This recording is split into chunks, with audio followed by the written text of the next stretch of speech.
And meron ako ditong pork lomo. And slice ko lang yan ng palapad. Titimplahan ko ito ng toyo, kalamansi, Worcestershire sauce, paminta, at maglalagay din ako ng garlic powder.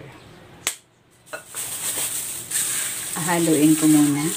Kung hindi ka pa nakapag-subscribe sa aking channel, please subscribe at i-click mo na rin ang notification bell para lagi kang updated sa aking latest recipes.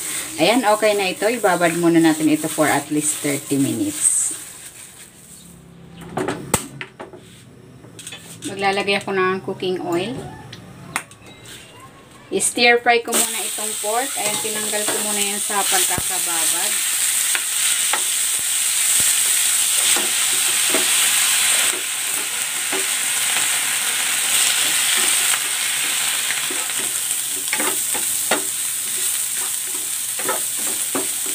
Ayan, okay na itong ating pork. Hahanguin ko muna ito.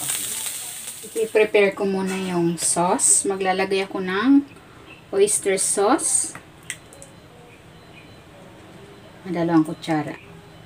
Tubig. Maglalagay ako ng cornstarch. Maglagay din ako ng konting paminta. Okay na.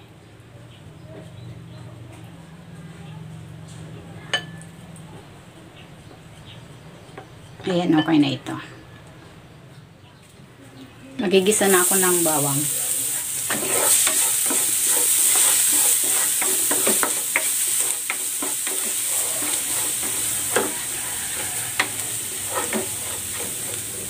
At ng sibuyas.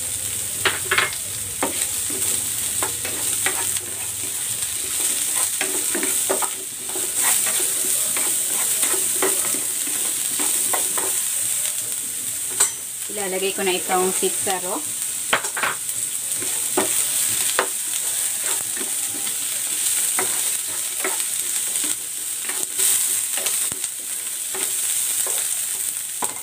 Ibabalik ko na dito yung pork.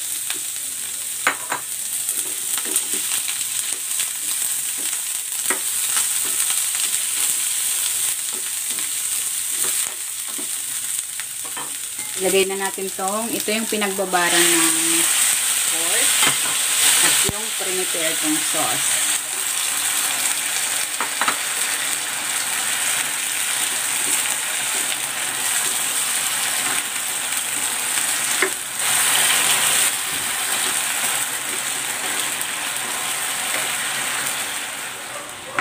Ayan, luto na itong ating stir-fried pork with sitsaro.